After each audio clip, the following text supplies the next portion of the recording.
39. Lete Forsış Pasok Sonra cevap bölümünden Elhamdülillahi Rabbil Alemin Ve salatu ve selamu ala seyyidina seyyidil enbiyayı vel mursalin ve ala alihi ve sahbihi ecmain.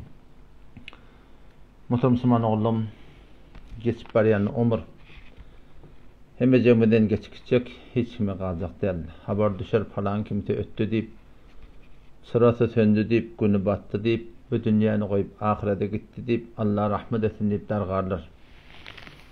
Hem canın başına bir gelecek de otamış bir yaşayışı ki Allah tebarek ve teala bana sana beriptir.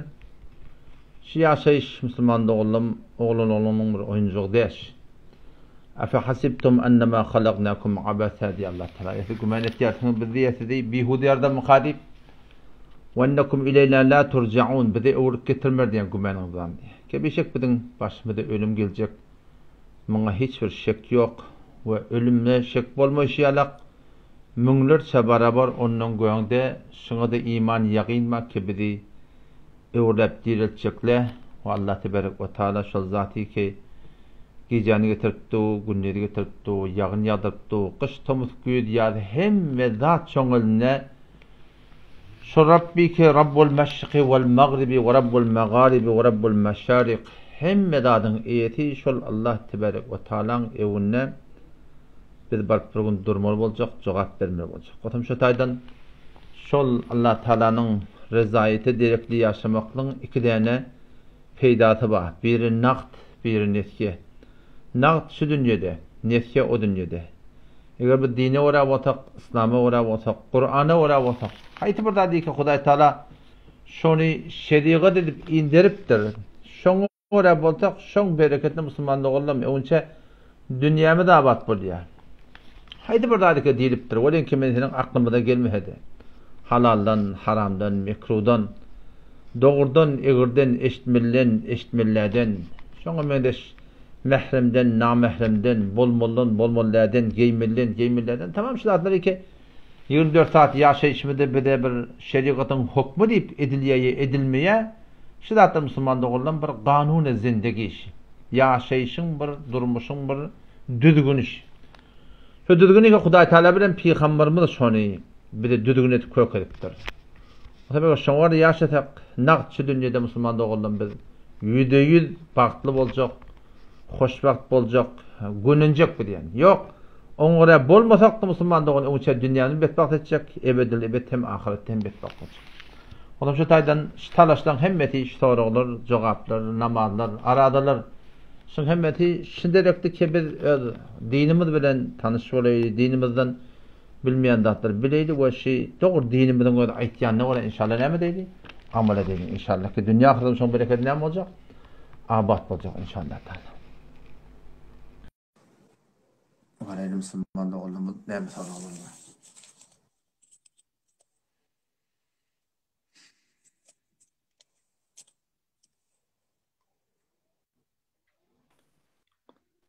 Selamun aleyküm. Selamun aleyküm. Ve aleykümselam ve rahmetullah. Sağ atıyorsun. Elhamdülillah kavme akuna. Allah şükür. Kavme edhalı. Elhamdülillah elhamdülillah. Ya Müslümanlığın Bir soru olmalı. hava? Ahunada öz bilişin yalıp Türkmenistan'a bir ahunağın gurrunları köpten köp giyinişliğin paylaşılıyor. Adın tutup duracak değil, öğünüz qavu bilyanlarsınız. Qavat Türkmen il şonu qavu görüyor. Gurrunlarını kulağa asıyarlar. Şol ahunağın alıp barayan yolu doğru mudur? Hanefi mezhebe göre mi? Üyson bolacak mı şol ahunağa? Şimdi o da sen beter bir qavattin ki at tutmadın. Çünkü bizim hem maksadımız at tutup barakin bir Müslümanın avrayını sonra qasına salmak değil. Beter qavattin. Elbette ben dakik hakiki kime aytyanına taliban anlayar. Elbette şahit beylede başta da aqulun kim paylaşılyan bu diqqet Müslümanlık olamadı. Hayti bir aqulun aytyan kefinin doğruluğunu, doğru değerini bilecek bolsan bana sana ölçü Hanefi mezhep. Hanefi mezhep boyunca eğer bir de imana uğradılsa, Hanefi mezhep boyunca bir de etikada uğradılsa, Hanefi mezhep boyunca bir de nefil namazda uğradılsa, Hanefi mezhep boyunca bir de etmeli etmeler uğradılsa Otam şu maňa saňa bir dogry ýol. Eger aýdylýan gurunle, berilýän gurunle Hanefi mezhep boýunça bolmasa, onda barahim şol akun her kimde bolsa alyp barýan ýol dogry.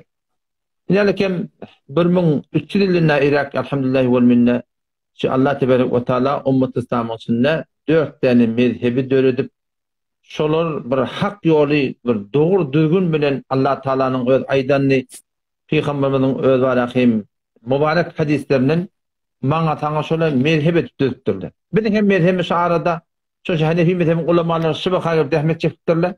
Bizim Hanefi mezhep bolupdyr. Ondan Türkmenistan ýetdiren adamlaryň men tajaky köpsini bilýän olar hem özleri Hanefi mezhep bilýärler. Şu musulman dogurlar. Odam berilýän gurun men gurun bolsun.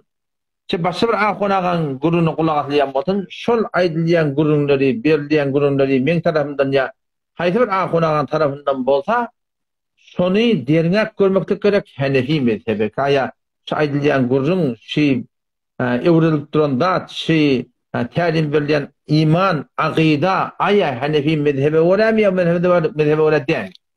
Bunu bette şayet bir sorun da Türkmenistan'dan ne yaparım bunu soramalı. Bunu alamda soramaktan anfat bolugdy. Fazay mecazin üstünden internetin üstünden anfatsak sorakam bolýar. Men haýsy bir aýtýan gurrugmy şu 15-16 ýyl gurrug berýän. Şu gurrug bermeklikde men haýsy bir dalyky iman, aqida, ahlak, halal, haram etmeli diýip men gurrug beripdirin. Her kim menden sorasa şu taýda 2 tane mohrum bar. Öz adama şoň ýazmanda ýazyp aýtýanda da Hanefi mezhepden delil berip, şoň aşaňy men mohrda gurup berebiljek musulman dogurlar. Odam şu daýdan şynýalyklar sorulmaly, iýdelmeli. Ýa-da hamana näçe munna boldy hamana bir sorýa da, şu Türkmenistan diýen adamlaryň bir sorýa. Ahuna bir gurum etdir şu dyrnak almaklykda diýe falança günma falan almaly. Şeýle bir dapdan men şeýle bir dat ýok diýdim. Niýede ýok? Nädäki Hanefi mezhep Mevlana Muhammed Ömer Sarbazi rahmetullahi aleyhi malahim hemme bayet bedanen diýen kitaplarda gördüm falan öz fetawasynda da bar. Ki şeýle bir dat ki dyrnak almaklykda falan gün bolsun almaly, böyle bir gurun ýok. Falan güniň alamaly, tebbi taýdan, tebabat taýdan, doktorçylyk taýdan giýje almasan o da sogap gülen gurun. Ýa-şoňa men şoň razyk bir musulman dogum biri bizim diye Türkmenistan ilaramında diye canlı diyen bir ölünde salam etmiş onu diye boynunu öldürmeli diye. Şeyle bir de Hanefi mezhepte ben onu açıklap bırakın verdim. Arapça düşünüyormuştuk ben de. Arapça ibaratları verdim. Hanefi mezhep boyunca öyle sadaka verecek deyip millet çağırmak, çağırmak doğruca bir mezhebin terinde. Onu akunaga nezir oluyor. Ben nezir kitaptan sonra dedim. Kitap diye dedim. O da şofarım açacak bu yanıma arakayım. Şuna mendeş. Ya hamana öňläçik bir sordy şolaň. Ki ewliýalary zatlar çağırýarlar ba, zat diýerler ba. Şonuň hakyny näme diýen? Men dedim Hanefi mezhep boýunça atyl külli ähli sünnet boýunça belki. Ähli sünnet boýunça barakym sen asyl imanyňa tebessül etmeli, öz amanyňa tebessül etmeli, esma-i husna tebessül etmeli. Şoňa menes nahaýet aňyrmaş bardan ya Allah ewliýalaryň hormatyna, peýgamberleriň hormatyna itba aýtmakda ejada bar. Hemme taňa hadis Reddül Muhtar, ineleki men kitab el-hadr we al-ibahanatinde faslun fil beywa ineleki şeyde o şu kitabı akında alıp iberdim o tadı biz şu kitaplarımız badi. Onu şunu görüpdiler çok koyanım bütün alem cihanda şu at gurun berýänken netihat berýänken falanat doğru falan egirdiýänken şol aýdylýan gurunun hemmesini kitapda näme diýip durmak gerek ýa-da nägadar da ihtilafy gurun de. Ema olahum burada diýip durmasa, bulahum burada diýip durmasa çağırdak gurunlary şolara olakon bir gerekli datçy ki Hanefi mezhepden bir de aýdyp berin diýsin. Hanefi mezhepden bir de ýazyp berin diýsin. Hanefi mezhepden bir de muhrum edip şuratynda bir de fetwa çykaryp berin diýsin. O da inşallah şu suratynda belli bolar ki haýsy ahunaga öýt berýän gurunny ýalňyş aýtdyr. Wayda ahunaga alyp barýan ýoly dogry Hanefi mezhepdigi bolar inşallah. Başga sorajaklarym bar? Başga bir sorak bar da ahun näde? Hawa. Sorulýar da bildiň aýdylýar. Hawa. Halal haramın ehmiyeti barada da halal çörek ýeň, lokma ýeň şoň ehmiyeti barada bir açyklap berersiň. Hawa Rasulullah sallallahu aleyhi ve sellem'in öz mübarek hadisinde şu gurrun gelipdir. Peygamber Hudaý sallam bir adamın destanyny aýtdy. Bir adam safara giden şekilde. Safarın hakkında bir Peygamberimiň aýaty bir kefi var ki safarda dua kabul bolýar. Ama bir sefere giden şekilde, bu sefere gidip bu diye o bir düde çıkıp katiyada aşağıt ağbar diye peygamber. Şufarım yüzü başı taşları atlar çaşıglı, yüzüne kum doluptur, şu tuğratında, şu sefere baryan yağdayında Ya Rabbi, Ya Rabbi, Ya Rabbi deyip Allah Teala yalvarıya diye. Resulullah sallallahu aleyhi ve sellem şoňa kana anna yestejabu lehu dipdir.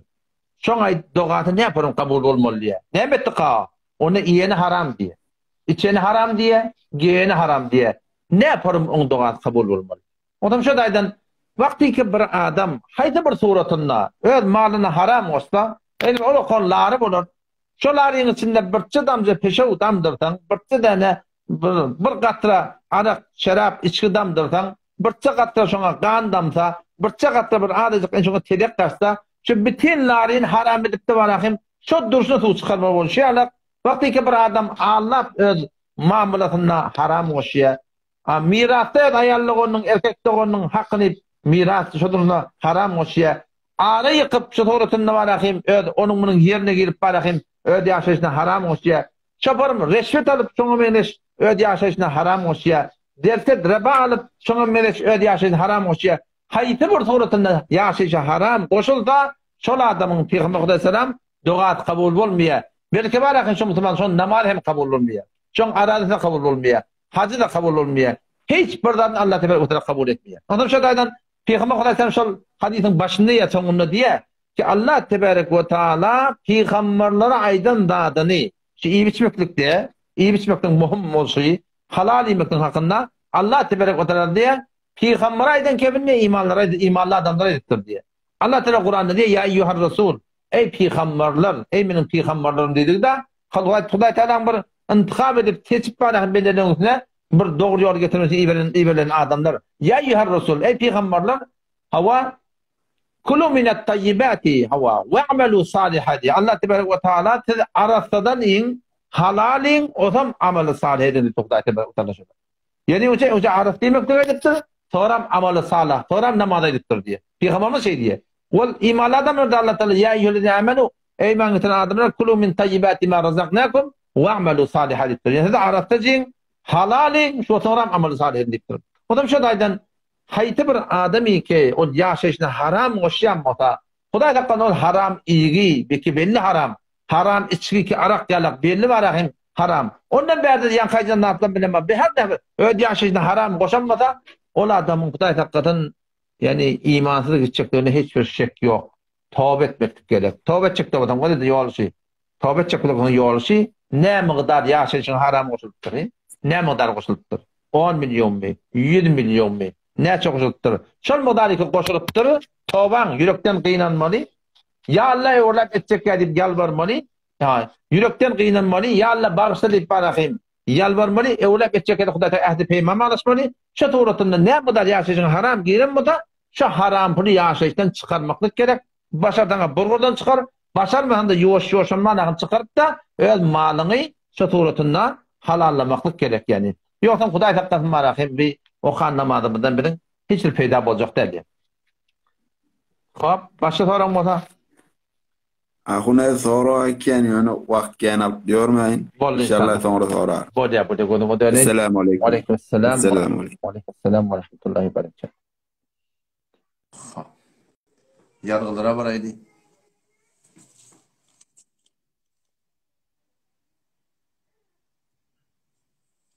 Bir soraktır ki zilla gece adamı edip beriye. Ayş kep doğru mu ya doğru der. Dikkat edin o da Resulullah sallallahu aleyhi ve sellem mübarek hadisinde bir gurun geligili. Ki ilk akşam yani gün yaşıptırsın iyi jağadına, gün yaşıptırsın iyi jağadına oğlan uşaqlığın peygamberin daşayı çıkarma zillan çaşıyan vakti değil. Eşyan ki körtsen var ya hoffaş da körtsen. Şol gece daşayı çıktı günü çıkma inşallah belli olsundan şu cınlayan cemaatla da giycetini beyleşerek kârlak çarşılayarak koyuyor. O zaman şu daydan Resulullah sallallahu aleyhi ve sellem mübarek hadisine var ya ilk akşam oğlan uşakları daşarda koymalılardı ki Hudaý taqqan şöyle edip veremem. Elbette olan edip vermekte de gece değil. Günün hem edip vermekte mümkün. O zaman cınlardan korkup hem vermeliler. İnne keyde şeytani kâne da'if. Hudaý Teala şeytan köşe cıllavadın. Şolun marahim bir hileti, adama derebim hıkkatı zayıf diye. Ben ne etmeli? Ben etmeli için Hudayımda tevekkül etmeli. Yani öydün çıkıp oranda Bismillahi tevekkeltu alallah ve la havle ve la kuvvete illa billah okuydan. Namazdan sonra ayatul kursiyon okuydan. Erti namazdan sonra akşam namazını okuyman doğalar okuydan. Şoňa mene şu arahim baştaki edilýän dogalar etsen hiç bir musulman doğanım hiç zaten korkup vermez. Değil mi? Hudaydan korkmalı. Oğlum marahim bela teşbih. Safa Allah Teala'nın Allah etmete bolacak iş yok. Ama şu taydan marahim şu diye Huday bilen bolmalı. Dedim, kafide yapıp verdim. Yapıyorum kafide.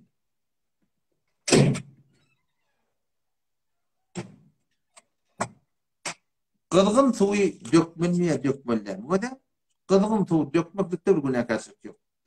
Elbette tecrübe taydan. Şu zıllı bilen, dağıtlı bilen bir uğurdaş bir pulahda, şöyle bilen bir rahata bir geriyen adamda diyeyim mi? Şöyle iş alayan adamda diyeyim mi? Şöyle adamlardan eşten vururum.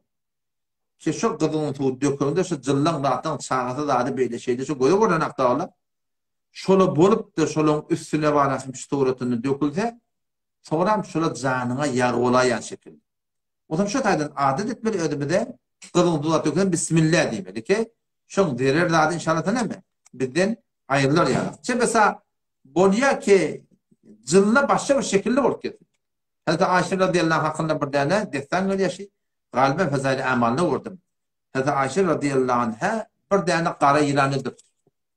Kara ilanıdır.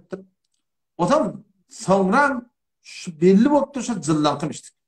Ve her nefi yüde çıkıya yedi avudan yardıma çınak destanım şun zıllığı belli boluyor.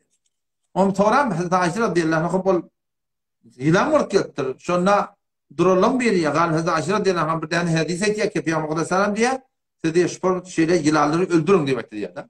Yılan hükmü öldürmek diye. Onu bu da ilan bolup gettir meşetani öldürdün diye. O şoluk Hazreti Ayşe radıyallahu anh şol muhakemede kutuluptur ya nezat taftır ki. Yani onu Hazreti Ayşe radıyallahu anh'a takva denekti. Yine de diye bir adamın diye diyetiniye gariplere dağıttır suratında. Bana surat hedefe veriptir diye. Onun şu suratından şu da havadar olmak gerek inşallah. Ta ki gece görümde su dökmelerden her vakit dökten Bismillah diye dökmekte inşallah. İnşallah gelecek münazara mevzusu belli oldu. Köp kurulmuş olsun inşallah asılşar inşallah.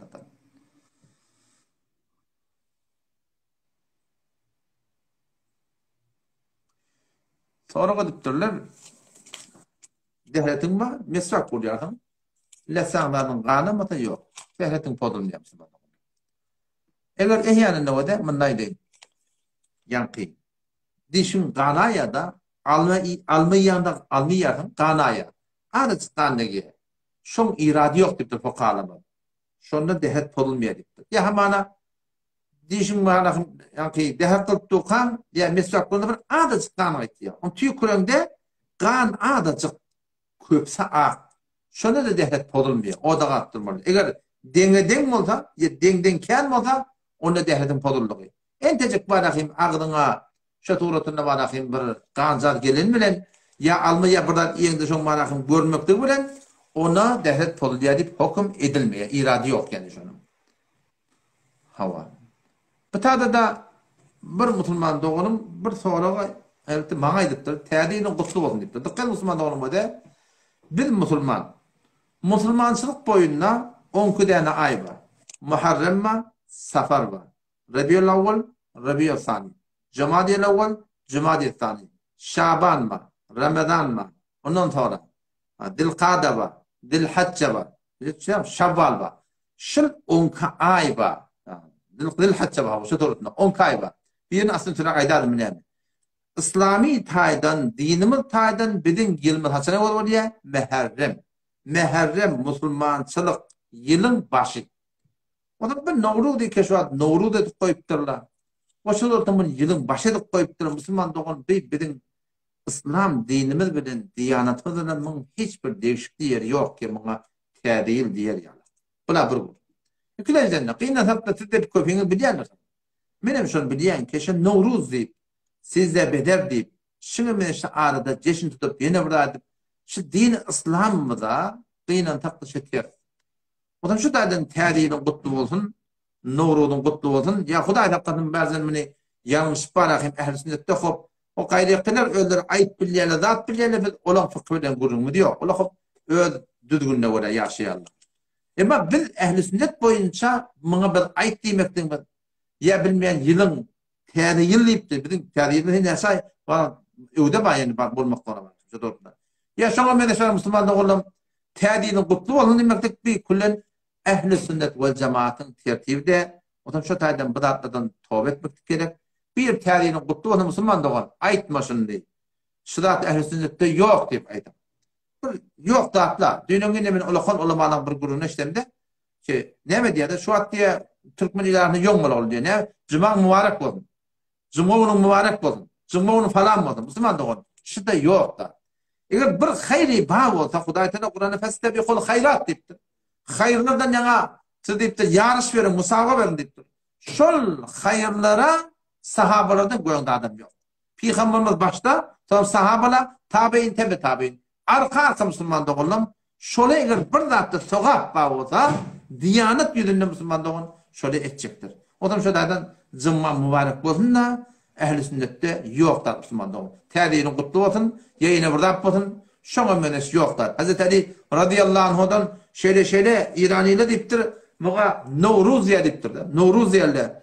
Onu Hazreti Ali radıyallahu anhu, kullu yevmin Nowruzuna deyipti. Bizim hemmevimiz Nowruz.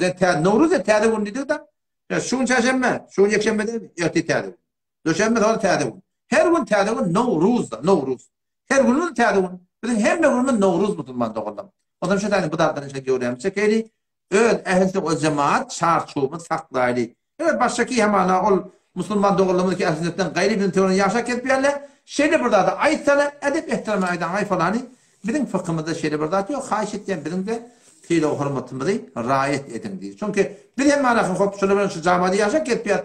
Bir de munyň etiqatlaryna manahy şunu ihanet etmeýär. Haýdy burada diýip şu gelip aýtýar. Bir de hemen şuna ihanet edip durumda. Ama aýçak bolýanym. Onlar hem suratny bizinkini raýat etmek gerek. Ustalar musulman dogalym, ähli boýunça dogry däl. Allah.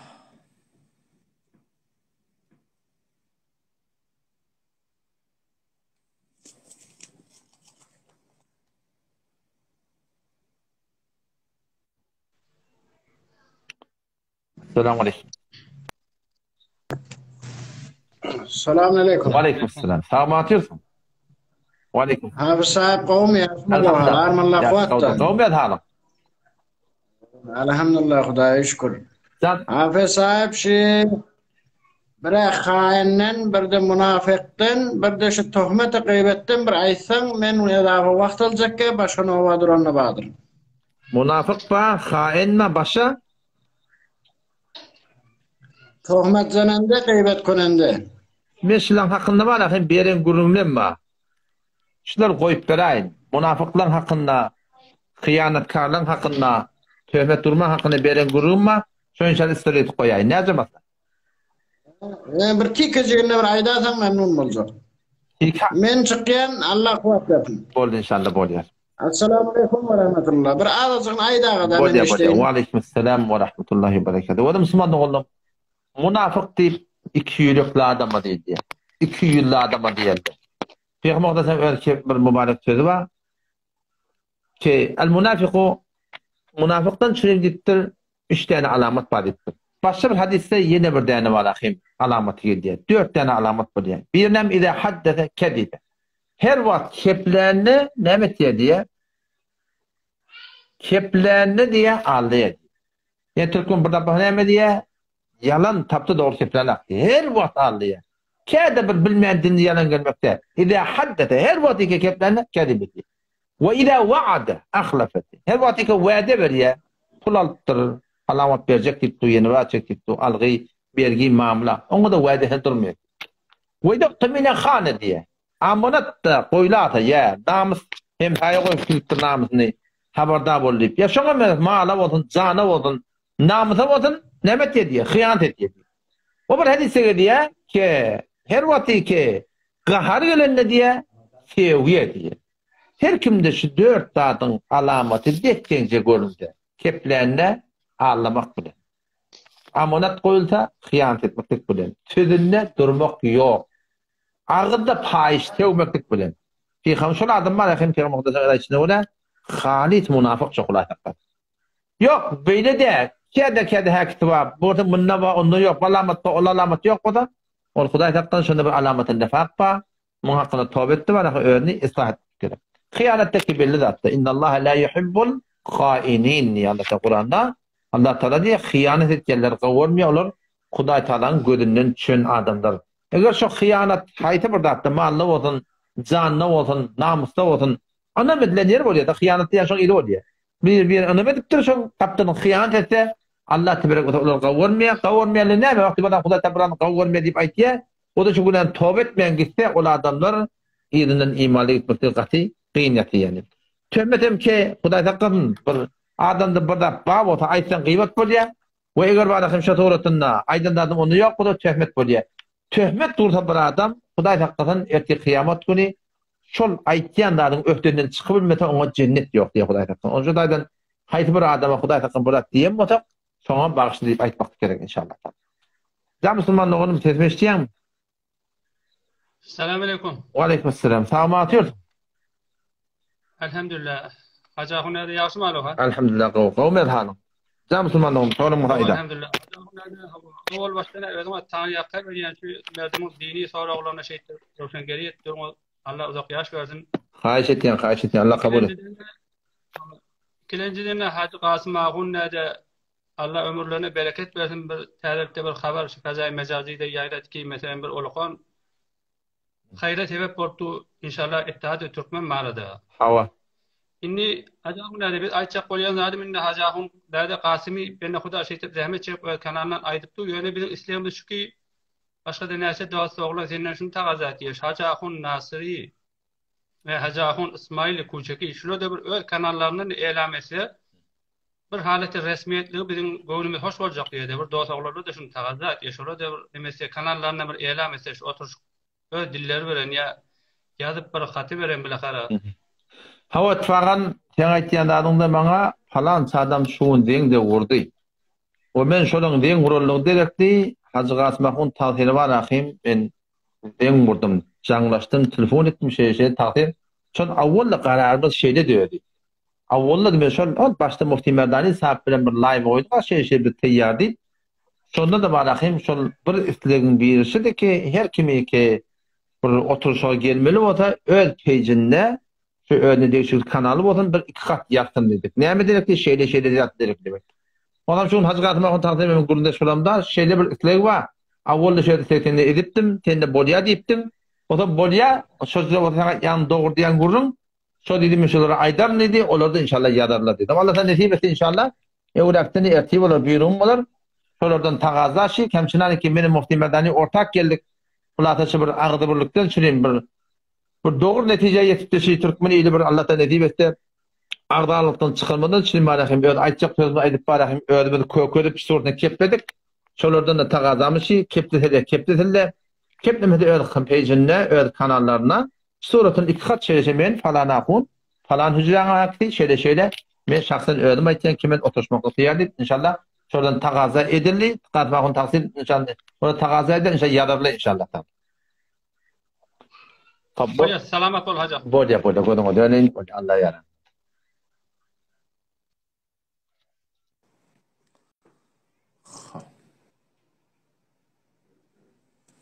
Yine sağlığına mübarek diýip durdy. Hakmynyň dogry däl. Milletin münazirada huzur tapmaklygy bir hiç ýokda boljak zat däl. Çünkü biz şu durmuş bilen ne var ahimsini inşallah kabul etmek için oturşak tuttu. O senin aýtýan adyň boljak bolsa ki millet otak işek bolsa ona falan çamyň adam ýeşer. O da qyýqçyk adaçu ondan bir çere çykanap çyman. Biz bir dostana bir muaddabana ba ihtiram tilo hormatla inşallah oturşmak ýadymyzda bar. O Allah'tan näsip etdi live goýmak live de goýar. Filmlerde aýda bolar. Ýani geçen münazirada ýa-da geçen münazirada diýipdi. O live diýen gurumyzdan hakly ýokdy. Oşa torda inşallah taala toramyzda onu görüp bilýärdik. Ki üýüşüp otak gelmekdik, muny kullen kelläňden çykar. Ha.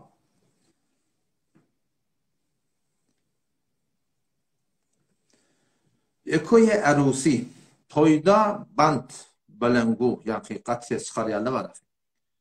Şondan kesbede rahmet etmektik.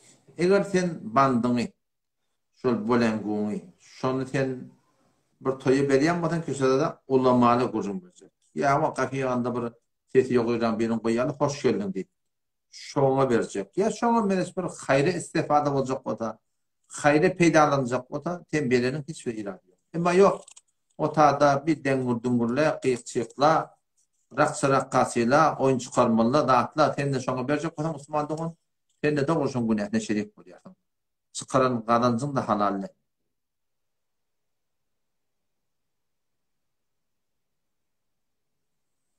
Taada bir Müslüman doganım diýipdir. Sen ahulyň izinde töhmet aýtýan. Ya Müslüman men ahular töhmet olamak.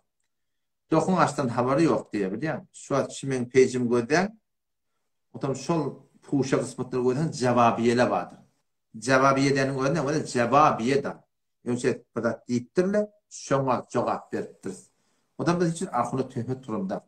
Belki biri karşı dururlar. Şola biri Yahudi diýen şola. Sonra mozdur diyen şola, dini satan diyen şola, yine burada diyen şola, belki bütün o da şu Türkmen ilarında şu adet söyleyeyim, şu ahulları ki bize taraf fark etmeyenler ha, şundan hiç kayıtının ben ağzından fiiligli, hormatli, men bilen Mufti Abdullah'ın Merdani'nin adını tutan da şu an eşlemzak, şu an eşlemek doğru. Şuradaki karşı kepleyenler ha, fakat şu kahmahın tanzir, yüzak olsun benden. Şol fiili hormatlyň adını tutdu. Bir de dogry şu ahun hem diýmeli şu adını dogry işlemde. On sen Müslümandyň dokunaşdan habary ýok diýerler, sen zatdan habary ýok bu aýtýar.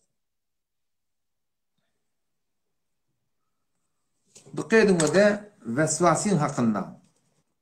Veswas we diýmendir namazda. Namazda we hem awal baştana namazda veswese bolmajak bolsaň, namazyň hakynda dua etme.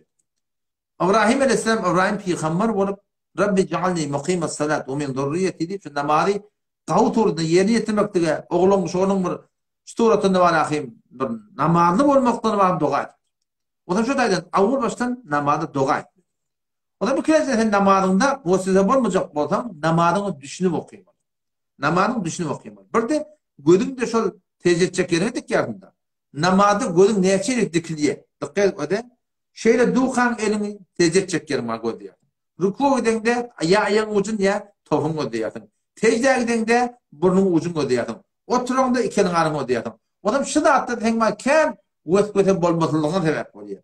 Adam her nagada alat etýärdiň, şol mugdary ke bar ahim. Sen bar ahim başarýarsyň. Hudaý taala şol mugdary bilen isleýär. O şeytanyň weswesesi onu innep berberler musulmandan. O ötüp barýan ýeli ala ol gelip gidip duran da innep bermiyor. Ya Samat.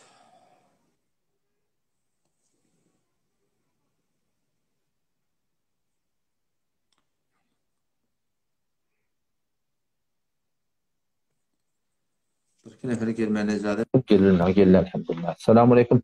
Alo. Esselamu aleyküm. Esselamu aleyküm. Alo, selamun aleyküm. Ve aleyküm selam. Tamam atıyorsun. Yaxşı mı halın? Sesin bariyar mı sana? Alo, selamun aleyküm. Ahun nerede? Ve aleyküm selam. Sesin bariyar mı sana? Sesin bariyar mı? Yok. İyi, ne yaptık ya yalak böyle. Sesin bariyar mı sana?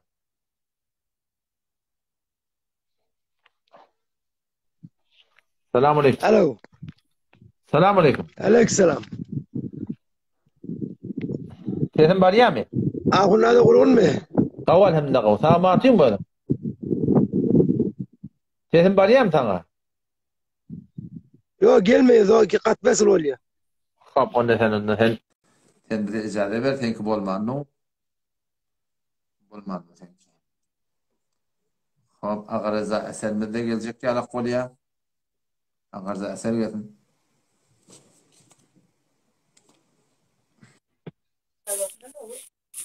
Selamun aleyküm.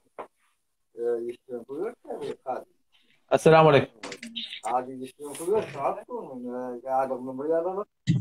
Esselamu aleyküm. Aleyküm esselam. Ağırda esel qavm. Salamatür. Ve aleykümselam. Yaşım hanım. Ayda qarıza işim otayda. Ey Pir sahib, ne diye bir internet? Bilmedim. Selamun aleyküm abunları, ve aleykümselam. Aleyküm. Salamatürdün mü? Pir sahib, ne hazır ha? Aleyküm. Elhamdülillah. Ayda soran ayda. İnternetin zayıf. Yok, ikinci senin görüntü. Sen soran ay sesin gelip Merhaba, dur. internetin zayıf. Sesin gelip dur soran ayda.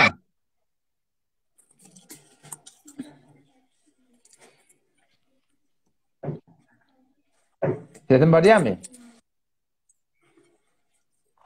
Sesin geliyor hacı. Salamatürdün mü? Esselamu aleyküm ve rahmetullahi ve berekatuhu. Hacı Akın Selam. Elhamdülillah. Salamatün mü? Tanrı yakın. Camsın bana onu. Hacı Akın bir sualım vardı. Ben elbette takriben bir dehrus piş. Hava. Dehrusum bir hafta bundan var. Yadımda değerler. Hava. İştim sonra peygiri iş çıktı. Peygiri bilmedim de seni. Hava. Şu bir dermorda bu ki üçünü, kırkını bererler. Ziyafeti bererler de yani Hava. Kudu yolu öğrenler. Badi öyledi zaten. Hava. Şunu haram dedin neşeden mi acakım? İki tane hüküm var. Ya haram ya mekruh tehrimi. Eğer verilen ziyafetlarda, üşmelerinlerde şol öyde oğlancıklar olsa, sagire olsa, o malı bölüşülmeyeni, şol oğlancıklar malı bilen kapat. Şu maldan verilen olsa, onun haramlığına şek yok. Yok, hem de olukan adam. Olukan adamla bağlığa. O mayat atandan yeten malı var, ortada hem de razı deyip de millete çağırıp verdi, o mekruh tehrimi haramdan bir çağırşı arası var. O Hanefi medeti belirce olur. Ona hiç şek yok. Kap. Acakım ben sağ edip köp neminsem yani ki bana belli olsun. Çünkü böyledeki akıllı emmesi bu cergelanın Türkmanla men. Biliyor anladım. Böyledeki emmesi belli neme bir cevaftada zat oldur da yani iştibadır nemedir ben kızavet etmeyen de yani sual etsem birden bu ki ne için mekruh tehrimi hop bu ki mesela Huday nekerde Kudu yolu değil de yani şu zaten ki Huday yoluna değil de beriliyor. Yani ne için mekruh tehrimi oluyor ya haram oluyor da. O da gurun şunsune ki Resulullah sallallahu aleyhi ve sellemin denanı ayrılıptır. Oğlu ayrılıptır. Gıyda ayrılıptır. Ağata ayrılıptır. Yarana ayrılıptır. O zaman şolun ayetinde, dadında Peygamberimiz neyme tertip, neyme yol kökeden olsa şun tertibine oraya etsek bir de sevap var. Şun tertibine oraya etmesek bir de sevap yok. Bir günahkarsızlık var. Hamana. Şu an ben namaz okuyan, men namaz okuyamda Peygamberimiz bir alkam okuyum olettir. Men her rekatta iki alkam okuyacak. Bir ruku etmen ettirle men 3 ruku edecek. 2 tecet etmen ettirle men 4 tecet edecek. Aya şeyle biraz doğru olur mu? Hem de doğru da diye. Ne doğru da? Çünkü men okuyan namazım kitabı orada. O da bir şey öyle tadaka vermekten hakkında ölü yalhan tama diye. O hiçbir şey yok. Öyle tadaka vermekle diyen gurun yok. Ölü yalhan tama. Yöne Peygamber Aleyhisselam öyle tertibine ona Hazreti Cafer radıyallahu anh şehit bilenler şu Cafer radıyallahu anh şehit oluptur. Renan Abdülgadir 3 tane oğlancalı yetim alttır. Sonra ne deyiptir? Et'imu ale Cafer'e teamen. Şu hanıvadı Cafer'in geçer maşgalarını iyidirin, iştirin deyiptir.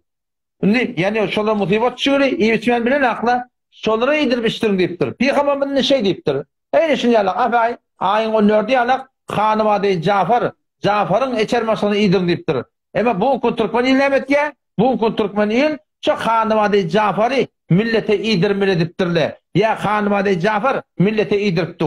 Aynı Peygamber'in şey diyen moda, son böyle şey düngdört bırakayım, doğru Peygamber'in aydını tert şey edilen iş. Sonra için şu günah karşı koyuyor. Şundur bildin mi? Acakın düzük. Sen diyen gapın kamil düzük hop. Yani yok zat diyen. Bir zat derse yoksa olmalı ki yok. Hava. Çün tarihe göre bakmalı. Hava. Ama bu haram diyen nemeni şu ben hazm olmuyor da. Yani ki mesela bir zat pis deyip lafz getirsen şayet kovulsa böyle haram diysen yani şu arak içen yalı, meşrup içen yalı haram mı oluyor da değil mi? Ya ben işte düşünüyorum. Yok doğru düşünüyorsun o da. Vakti ki bir adamın böyle bir ata ayrılıyor dedi. 4 tane sagiri oğlunu var. 5 tane de olukon oğlunu var. O adam şundan, şu adamdan miras kalıptır. Miras kalıptır içinde avucuk oğlunu var. Şu avucuk oğlunun şunun hakkı var. Vakti ki şu yetim oğlunun hakkından millete berden Kur'an'da burada yetim oğlunlar. Huda Teala Kur'an'da innellezî yekulûne emvâlel yetâme zulmen. Olur ki yetimlerin malını zulüm yüzünden yiyerler. İnnemâ yekulûne fî butûnihim nâra. Onlar karnlarını o diye deyiptir Huda Teala. Odan Huda Teala sırahadan Kur'an'da yetimin malını ve her nehvi imeklik zulüm yüzünden haram deyiptir. O bu da kişi suretinde yoksa ölenine yetimin hakkı bolsuğa millete pişirip verdim. O bu da yetimin hakkını yemek, yetimin hakkını yemek halal.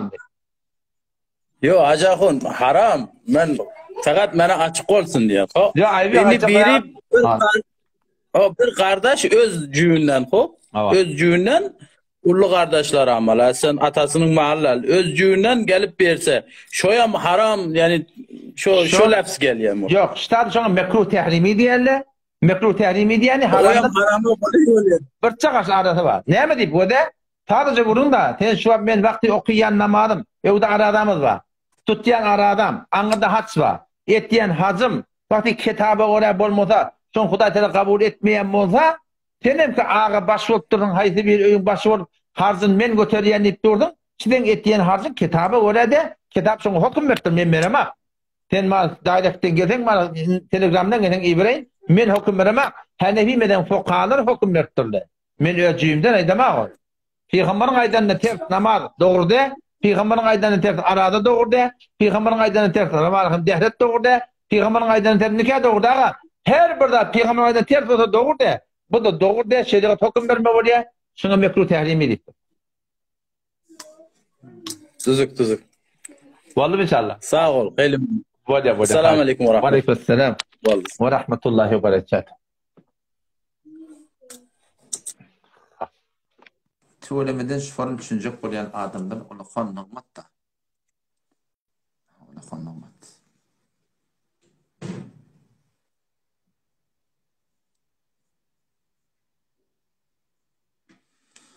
Göreyli.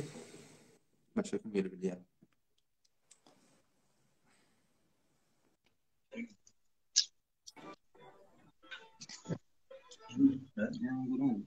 Selamun aleyküm. Selamun aleyküm. Selam aleyküm. Ve aleykümselam. Tamam atıyorsun.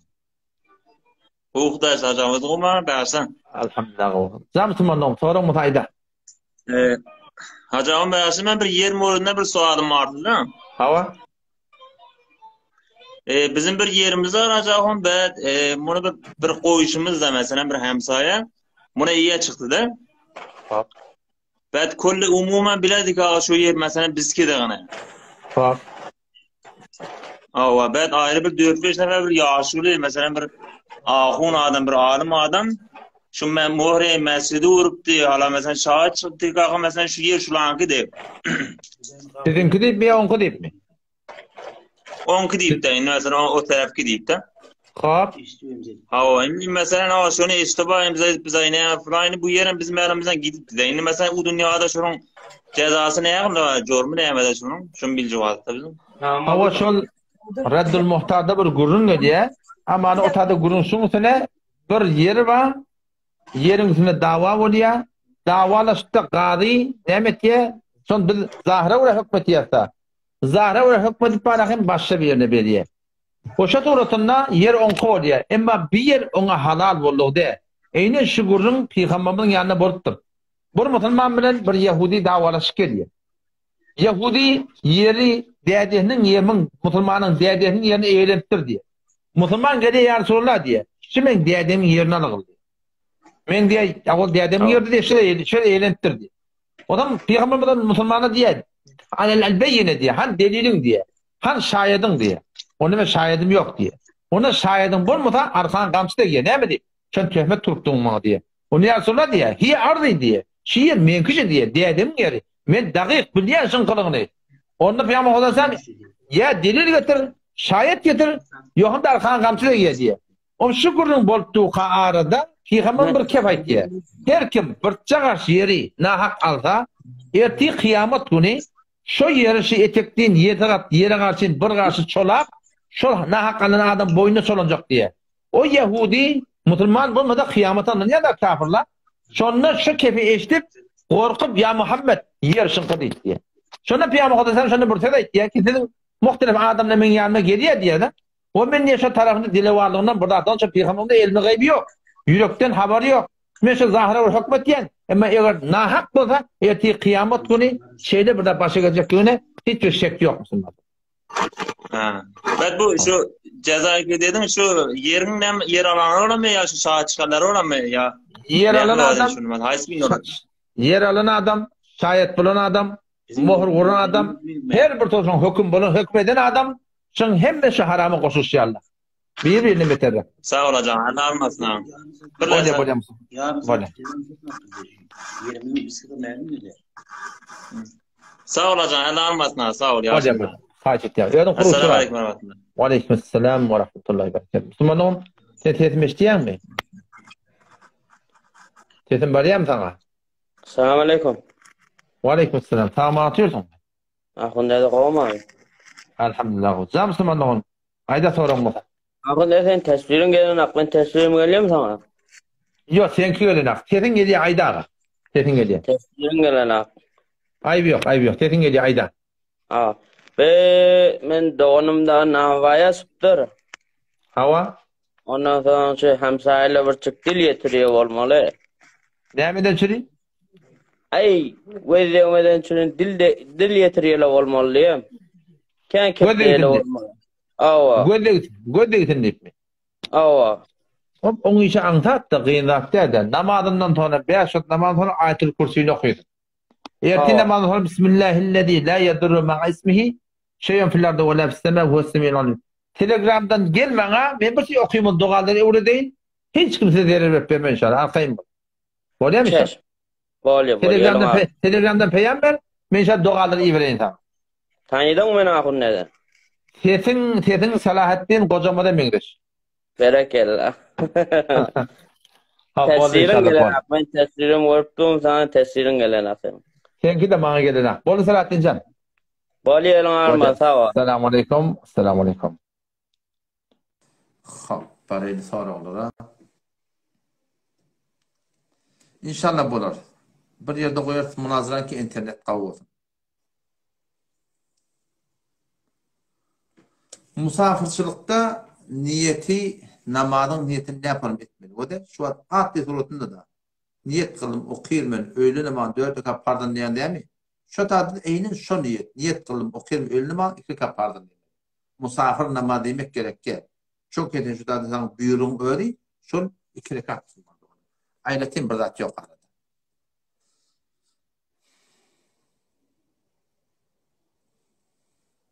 Bu tadı da yankı ol bir klip doğrulaktır rakip. Yankı ol. Ben falan ekip edinda Müslüman doğuda son evlardan kefiyerli biliyor. Son evunne ol ulata inimiz var yolumuz yanına. O bana var hem yolmudunla kavullu deyip çoparım var hem töhmet kurdu. O zaman ben de sonra zanım yanıp aydan kefim şu. Hem ödüne de şu bahse var ağa. Hem ödüne de şu yolun uğruna başa ovadan kavulmadım mı dedin sen ne mi diyorsun? Belki öyle aklına. O kep şu kepin mukabilinde aydındı. Kıyılan hatta o kepin evun kesiptir de biliyor. Evliyalardan dilemektik yok. Asıl da o. Dine Allah Teala aktarılmalı. Tadı Türkmen sası da burada bir göreyim. Esselamu aleyküm ahun ağa. Hava. Katın düşünmeyen Müslüman da onun. Sonra yekelige gel ağa. Direktten gel ağa. İnşallah münaziran evveli olsun, sonu da bolar inşallah.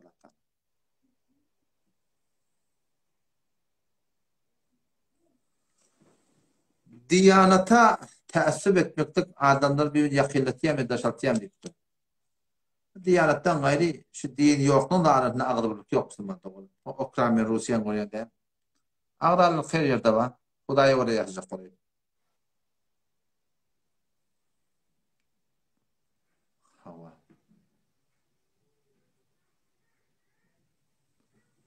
Hop, bu gurun yan geçti.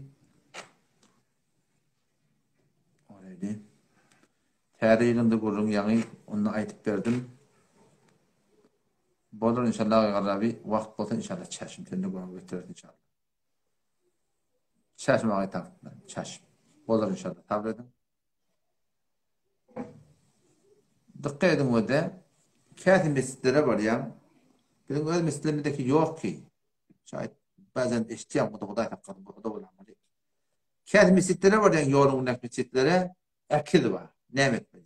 Dışarıda bu diyali. O zaman şon yanak yerlerde başartamız şu ekil idinizde kalsın.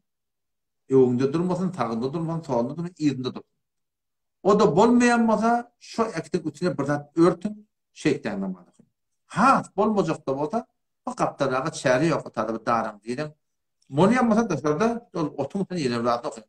Bitir tavuklu kıyır mı okunmasa namazı geçirmeyen Müslüman doğanım. Davadırak bollan şu tadı okuyun inşallah. Cennet cehennemden keplemek şeyle mi?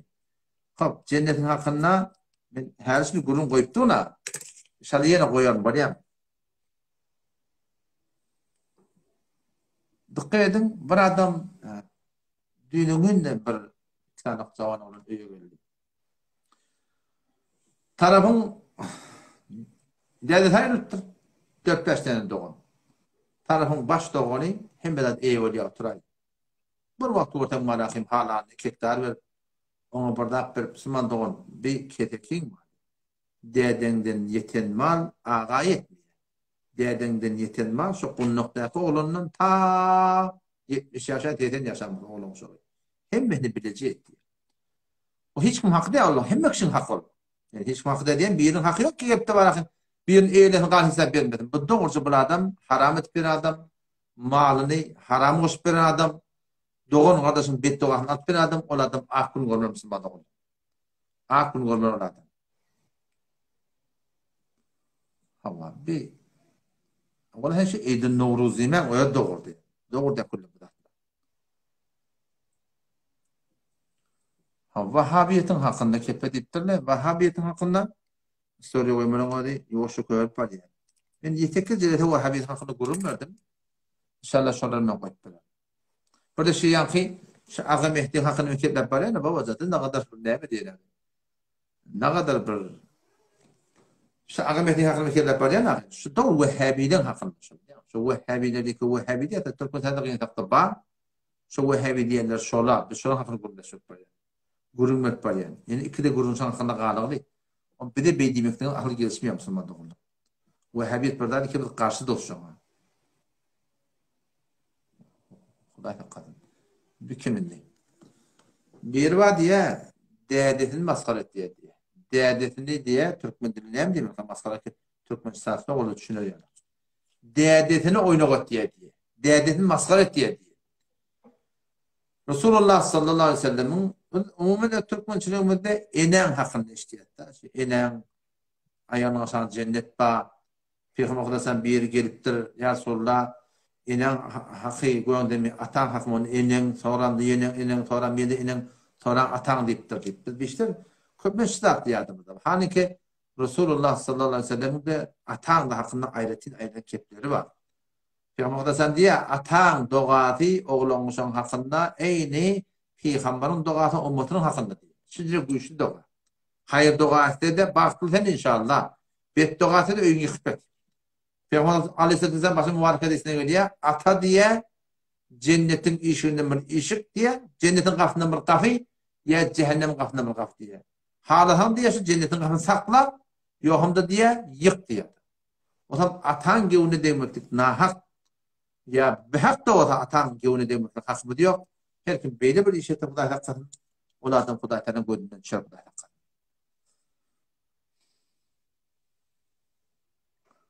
Ateistler hakkında. Mulhidler hakkında ben benim gururlarım var. İnşallah onu soruya koyun, şunları kulağa atam inşallah. Oraya. Ağay partiler gelecek deyiptir. Oraydı.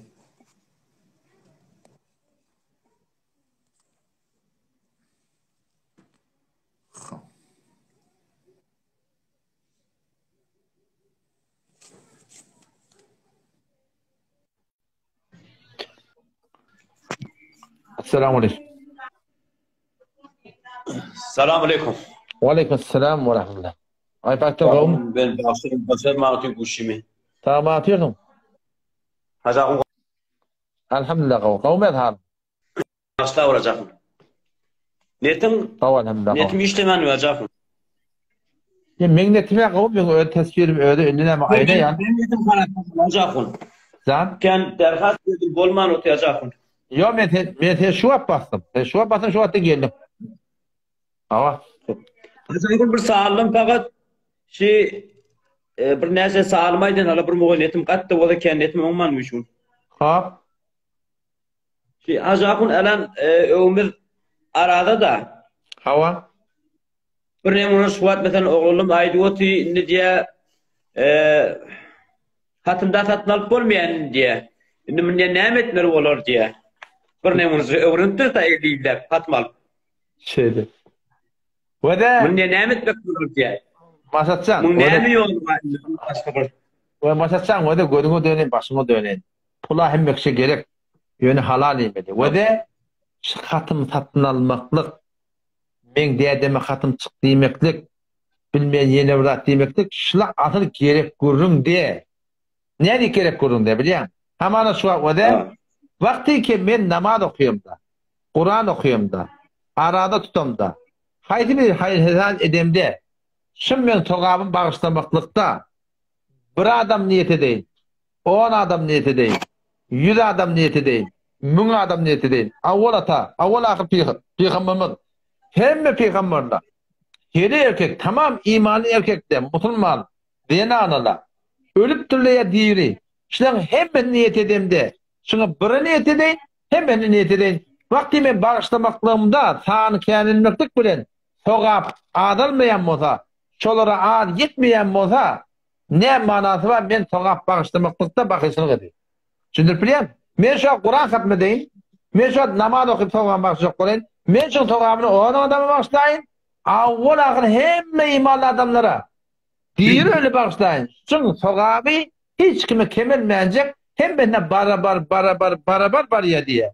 O vakti ki şeyde burada bulup durun olsa, Huday Teala rahmeti sizce giyin moliyan olsa, men ne mi deyip sogap bağışlamaklıkta dine enem niyet edeyim, dine atam niyet edeyim, dine tokumun niyet edeyim. Şu tayda men şu öldüm 5 şot namaz, fardım olsun, neflim olsun, Kur'an'ım olsun. Şimdi avval ahir peygamberin ruhuna, hem peygamberin ruhuna, heleylerine, oğlun şoklarına, oradaki imanı yutturlar. Tamam imanı erkek, zenana, ölü diri, hem benim ruhum, hususan ecem diyeden atlayan, şunun ruhunu bağışlayan. Onun vakti ki şüpherim bolup tuğ birbirine bağışlayıp duran bolsan, gelip ştada bana hatım çıkıp ver, hatım satın almalıyan asın, manası yok. Gerek zat de. Bu bir tafar bila nispet manakın, illa maşallah, bir açılan dükkan bir. Kazanmadan şey Kur'an'dan kazanıp dururlar. Ki ondan sogap yoktur, şu bir haram da. Gerek ya o zaman manakın. Sogap gayret verme. O da eğer tek eline sogap gerek ona ağzından men amallahun ne ben namaz okuyordum, ne ben arada tuttum, ne ben Kur'an okudum. Men bağışlayan olsam hem mekşe bağışlayan. Hem Müslüman da şöyle etmedi. O ne mi deyip vakti men bağışlamaklığımda adam kan olmaklık bilen şun sogabı şolara ad yetmeyen olsa men ne bakışlık edeyim. O da şu hatım satılmalıyan gurun ne me gerek ki? Mutlaka sogap baktı da ne? Abi nerede öğrentir? 50 yıl öğrentir tabi biliyor musun? Şimdi arada yakın. Şimdi geldi. Ben ne bir düşünüp geliyorum ki abi nerede? Şimdi geldi bunları düşündürdü abi. Abi nerede? Can. Gayret edin. Kavatta tüyüşün, oktosun, aytışın, düyüşün. İnşallah zahine gelir yavaş yavaş. Abi nerede bir de şey sadakaları paranızda çadırdan 5'inde 7'sinde dua edecek vaktleri bunu diyene bizim tarafımız elbette. Aha. 2 tane hatmi tesbih var diye, 2 tane la ilahe illallah var diye, 2 tane falan var diye, şurada diye bağışlat diye. Kanuni burdat mı, dini burdat mı ya bir de. Ama bir de doğrusu şunu eşdiyet ki 70 bin tane la ilahe illallah falan tane la ilahe illallah o zaman şuna hatmı var hani tehlille kıttırlar. Mene şunu görmek kitapta şeyde burada bağ olsun. Şol işi ettiyen ahummoğullardan sonra ağa şetin işi ettiyen ettiyenin nirde bağ ettiyen sonra. Bula bir vurun. İkinciden de gurunşun o da hayta bir hayır hasenat edende Kur'an okuyup durdum. Ya şama mesela burada bağışık bolyan. Sadece üyüşüp doğa etme diyen gurun yok. Hendiyede 5. cildinin 318. seferinde açıklap gelip durur. Hatm-ı Kur'an'a koydum deyip Hatm-ı Kur'an ettik deyip sen şu an bazı çadırlarda görünüyor da 5 tane hatım 10 tane hatım 3 doğa et geldi. Hendiyen 5. cildinde 318. seferinde açıklap gelip durur. Ki şu şeydi hatm koydum deyip üyüşüp doğa etmek günahkarçılık deyip. O ne mi deyip? Çünkü Peygamber'den etmektir diye. Peygamber'in Hatm-ı Kur'an okuyup durur. Bir doğa etmektir de 3 doğa etmektir. Şu taydan şu şeyde bir dadını kullan doğru da. O hatmı tehlilin de öyle var ha. Şu etiyerlerden doğru. Mine görmek şeyde bir dakika olsun. Bilemem. Abi ne diye yeni bir sal onun vaktini almadı. Yani Türkmenistan'da onun vakti almadı. Yaş oğlu novat bir degen yan şuna. Abi ne de şey arada yapayım.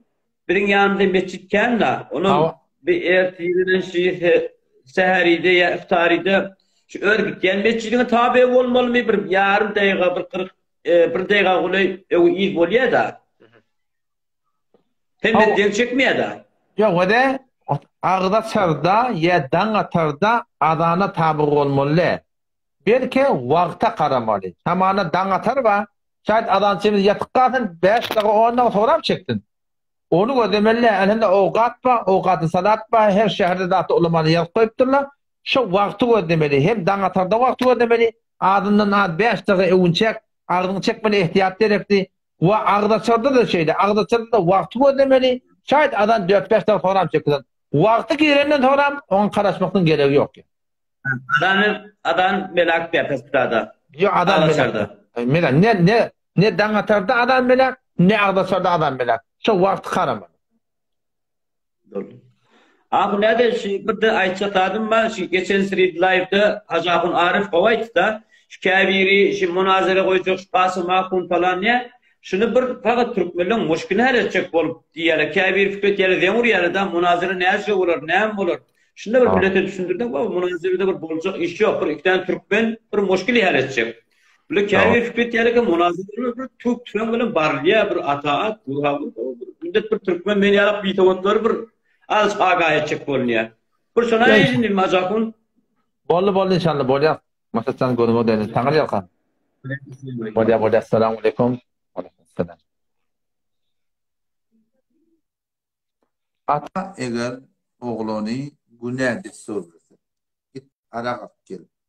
Git yine burada da atan diyeni etmeliler. Yöne bir ihtirami de etmeliler.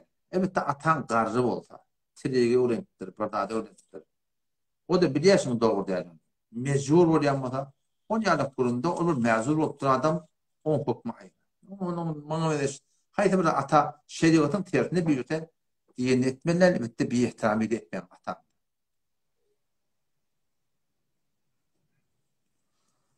Çeşme inşallah çeşme.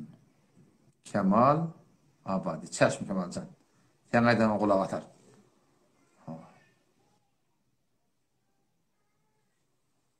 Mevzu ve münazara belli oldu. İnşallah olur ki. Hayır olur inşallah.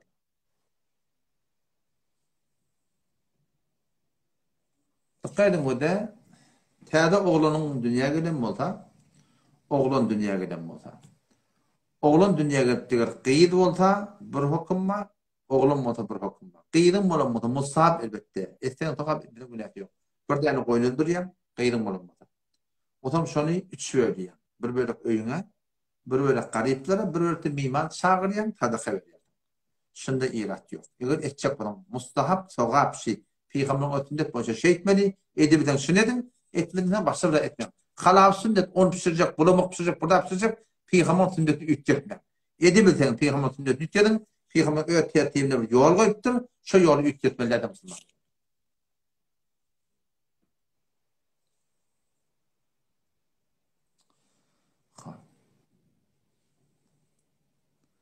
O da Nuşidi'nden içili var içili. Üstüne yadığırı el-kulsu diyorlar. El-kul yok deyip yanılmasa onu içmeni yaşadım. El-kul bağ olsa bir dersette olsa doğru yapsın.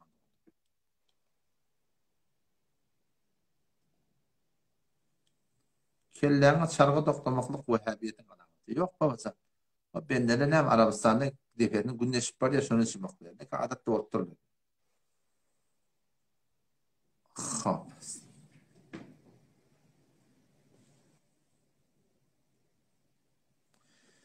Münazıran neticesinin hakkında. Şu anda çelim elhamdülillahi vel minnet 3 tane münazıra oldu. O şu da Allah razı olsun gider. Avvalde gittik. Bahsettik 3 seferde. Oturan onlar kabul etmediler ki. Hiç münazıra. Yani millet düşünüştüler. Belki Allah bir seri bir ilmin mebnasına kavuşuldu. Bahsi olsun. İktidatda düşünüşüpte bir çıkra tükür atıldı. Bolsa beter kavuşu. Şöyle uğrattı. Bu muhada yine de önkütürgün. Şol hakîni geten adamlar Hanefi mezhep boyunca kim kepleyeni, kim keplemeyeni, kimin delili Hanefi mezhepten, kimin delili öz akıllanlığı inşallah millete belli olur. Netice inşallah kavga olur inşallah. Olukan tatilden getirmekten qatmakın tatil aydı. Bolar inşallah, bolar. Her kim maskara etmektik fark etmeye. Maskara etmeklik, maskara görsak keyfer mişevet diyelim. Ulukan günah karşı, günah kebire. Başka bir maskara etmektik.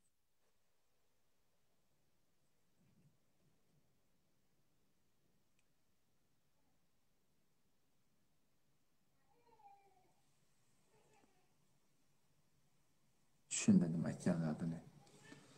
Bunu dönün, başına dönün. İştahda salami vermeyen caideş. Bir hut vaktarla karşı etken.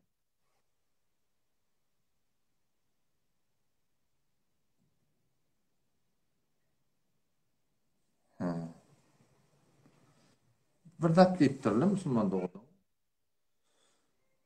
Mescit Badiye'de, ağamızda diye 16 tane, 6 tane mescit var deyip durdu.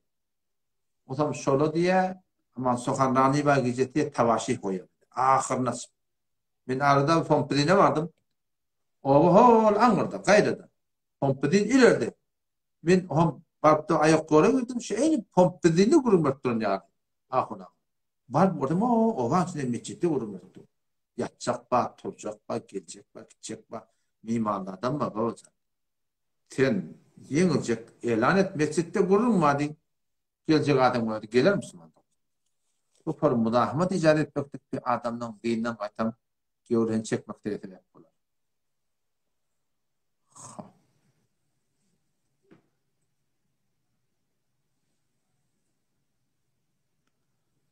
Hakkı hukuku zen. Eğer heleyin hakkı hukuku İslam'da ne yapar? İslam'da hakkı hukuku Allah Tebarek ve Teala ikisinin de ön gerek yağdığını ona rahat ediptir, veriptir. Kadın ikisi vermelidir. Mirasta da heleye bir sabır. Ne bileyim şimdi bunun anında odak bir gurrum. Mirasızdan şera kemez. İnşallah bu hakkında bir story edeyim. Allah'tan netiveste o bellice bir gurrum. Şera khanada Huday hakikaten heleye erkek katışıya deyiptir. Kıynatakta Türkmen ile bıdattır evredilmektir. Ben dünyanın işlerden bir olan çetine gelirken tamam Türkmen üyeleri var yani şu var. Türkmen şunkun bila nispet hemmecen diye demek. Türkmen şunkun mal garasından şimdi divar çekki. Oyun kuduyumu oğurlanmasın deyip divar çekki, defende tim çekki. Kafasında demir kapı kurtluyor. Oğru burada mal garamı uğramasın deyip divar çekki, defende ayna çümdürüyor. Ama Türkmen namtaya da kalsa Allah benim namtın eleye çermek gelip hayatta. Bağışlan ha baldırı görünüptü, bağışlan ha yakadı görünüptü, bağışlan ha yürüp bariyaka bedeni belli oldu. Türkmen şuna namus edip elle maşallah. Hem beceni deyip Türkmen'in köpsü yani şeydi. Türkmen namusuna namus edip divar çeker. Türkmen'in namusunu korumaktan uğrun bilene. Allah şuna namus edene. Şun bağışlan ha bir namusunu bilene. Ne öğretilmektir. Değilmektir. Aydınmaktır. Mal garasında divar çekiyor. Namusun halkın gönlüne düşmedin deyip divar çekiyor. Mal garasını korumadan süreyim, divar çekiyor, o divar çekiyor. Defende şişe koyuyor ki o divarın sırması bilmem deyip. Ama namusun onun bunun gönlüne her şimdi girip çıkıp dururlar. Gir geçip dururlar. Şöyle namusun ben haya etmedim namusun halkın gönlüne eğilip o kesen akız bilen ismi doğduğum muhtarıya şuna Türkmen şun kun şun namus etmediğini bilmem. Şöyle kandı şuradan. Şöyle kana varanda Türkmen kıyın hak saatlan malakayım. Köpsi. Hey, elbet yağday. Bilmem var yeteğin hemen.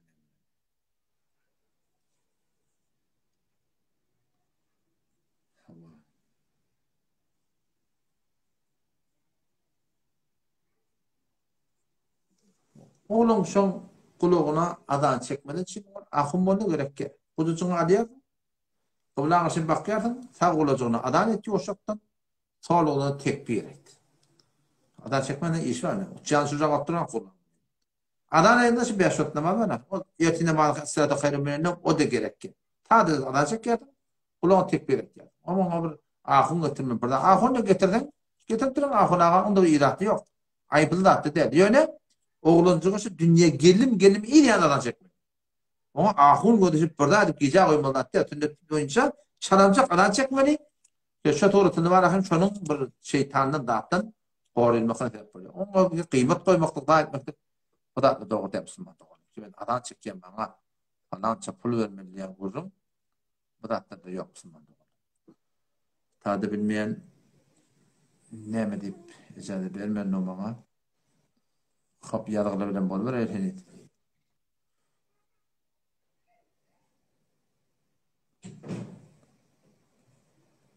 Dikkat edin diş doldurman hakkında bula avvallarına birine ustaatlamı tündüm. Hindistan'daki ustaatlamı, Pakistan'daki ustaatlamı, Khorasan'daki ustaatlamı, Beluchistan'daki ustaatlamı. Eğlen cihanda o da ki Hanefi mezhep şunun yanında 100'den 98'in yanında şun avvallar fetva atışı ki iradı yok diye. Bütün Türkmen ilanlarında beter gurum oldu. Ama ahırda 7 başlıklayım olup yani Mecmu'i Fıkhi Türkmen Serisi'ne oturuştular. Şunun üstüne doğruya diyen adamların kefini uğrup aldılar, tahkik ettiler, merdane gittiler, erkeklik ettiler. Şu 7'in 6'sı doğru ettiler. Onun için tabi Müslümanların bir diş doldurma, diş ektirme, bilinçlerden hiçbir iradı yok. Müslümanların şunu doğru bir derset iradı olsa ne yapıyor? Müslümanların fetva ekseriyeti de. Eti kıyametin Huday Tepe utadan bedi şol fetva Müslümanlığı ulamanın fetvasına öyle bir mamul edecek. Bunun hakkında gayrıga attırma. Ne yapacak bunu? Takbirda da bolli mi? İcade veren akmana. Adem götürecek bolyan. Allah. Adem götürecek bolyan icade veren ak.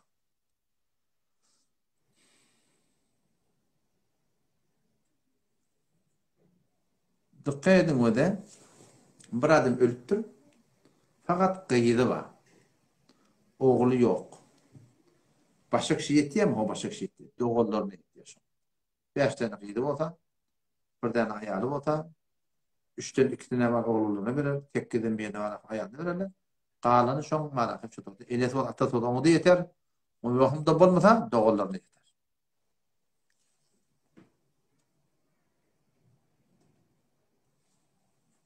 Dikkat Müslümanlık olamadı. Kur'an okuymaklık namazdan toramda güneyde, nahardan toramda güneyde. Yöne ne yaparım güneyde? Bu demek ama Şam iptirna, nahar iptir, şahit uçiptir. Şam'ın doğat men okuydum, naharın doğat okuydum. Sonra kenara çekiliyen Kur'an okuydum. Hiç irat yok. Namazdan toram ben ödüm Ayatul Kürsi'yi okuyan, tesbihatını tanıyan, oturup yalvarayan, kenara çekiliyen bir par yarım par Kur'an okuyan. Hiç ayıp yok. Ne de ayıp var? Şu Türkmen ilanında bir daha tertip edip de kitabı tertip. Toprağın başında tamamiyet, şuna dua etmeli mi? Kaptanı Kur'an okuymalı diyen gurur yok. Toprağa değişikliği gurur değil şu. Toprağın başında dua etmeli. Her türlü de duanı öğretmeli. Şöyle bilen, Peygamber'in sünnet şu. Sünnet boyunca şey etmeli. Kur'an okuymalı toprağın başında tamamdan için bir tertip yok. 5 namazdan sonra bir 4 namazdan sonra sünnetten sonra bir Kur'an okuya tertip Türkmen idarasında böyle tertipte yoksun. Kitabı böyle değil. Ya Allah muanem burada.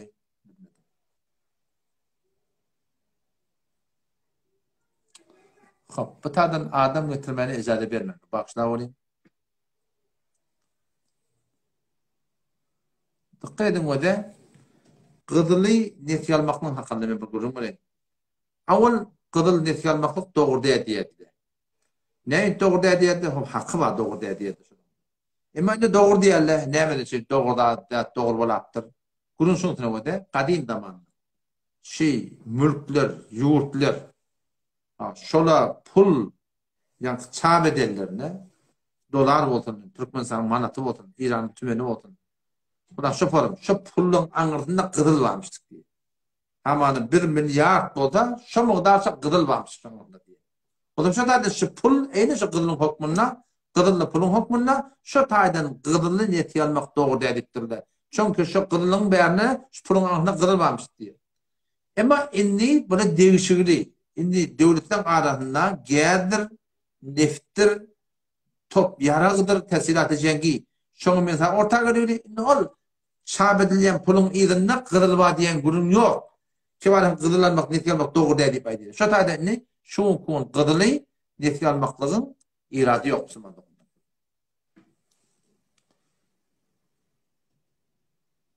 Sahih Bukhari nesi cilttir? Sahih Bukhari porum çap porum ilerlekim. Sahih Müslim 3 tane du 2 cilt. O da Sahih Bukhari du 2 cilt. Bu da Sahih Bukhari şerhi du 6 cilt. Porum çap ettiler. 6 cilt çap ettiler var 4 cilt hak ettiler var. Ayak yolu gitmektik. Yani adan çıkıp durkan. O dikkat kıssan tutulmasam çünkü adana cevap vermeliler. Adana cevap vermeli. Adan çekmekten beter soğarken o zaman şuna manahim cevap vermektik ne yaparım? Adan ne mi diyse şuna aytmalı. Fakat hayye aleyhisselah hayye felade la havle ve la kuvvete illa billah demeli. 4 sefer. Ve hayye aleyhisselah hayye felade kaytiye kaytiye 4 böyle ya da şuna la havle ve la kuvvete illa billah demeli. Qalanı şu aydan aytmalı. O hem şu adana cevap vermektik. Bir yerde vaciplik geliyor, bir de musabtik geliyor. O da şöyle hatta imkan bolluğundan ayak yola şol var axın adan çıkıp da giyirmelilerden adana cevap vermeli. Yok. Kıssada olsam canım aram tattım olsam ona da ecada babısmadı onun. Günahkarçılık yok. Çünkü umumi turunda şun musab diye ediliyor. Tadakani eğer ölen adamın tadakı demek doğru derler. Ölün çağıryan baksam yanlıştım. Bir ölü deyip adamları çağıryan bana sadaka değil diye. Kitap bana ziyafat diye. Bir Türkmen o sadaka diye. Öyle sadaka vermeli kardeş. Öyle ziyafat vermeli. Ay 47 kitap sana ziyafat diye. Sen bunu buradan sadaka diye. Bunda sokak yok. Öyle sadaka vermeli. Sadaka gitti gariplere ver, yetimlere ver. Adamları çağırma kardeş. Ne kadar muhtaç adamlar verin şöyle.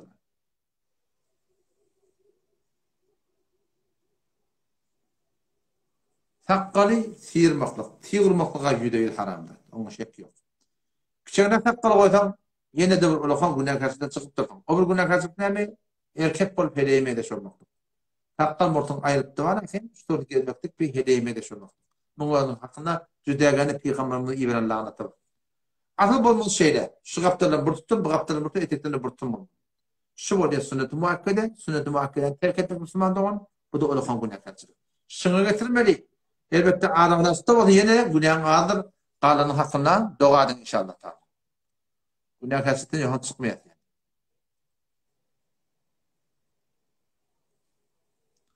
Eğer hele karment bolsa hele icade verdi adamdan ısrar etmişler diye. Hakkı buna irade yok.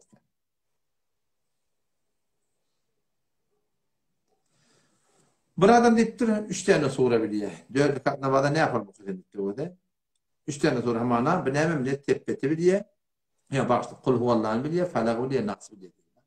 O da yerden başlar. Önce kul huvallahu okuyor, sonra felak okuyor, sonra nas okuyor. Mesela yavaş yavaş beri kul huvallahu okuyor. Şu tertip edildi korkun inşallah taala. Evet o da farz namazda şöyle. Beter ehemmiyetli. Sünnetleri de atladı mükemmel buna kaçırır yok. Evlep yanma karşıtın torunun değil. Güvene getirmekte kullen bolmanlı. Instagram icade verme. Türkmenlere ait Novruz ait değil hava. Aittim elhamdülillah.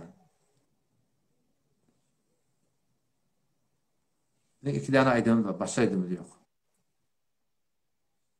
Babahan koymaktan iradı yok. Attakça kodan salavat-ı kebir ne? Mun bilemek doğru. Aksi ki ayet-i Kur'an demişti başı. Bir akıl var mı öyle? Gördük öyle.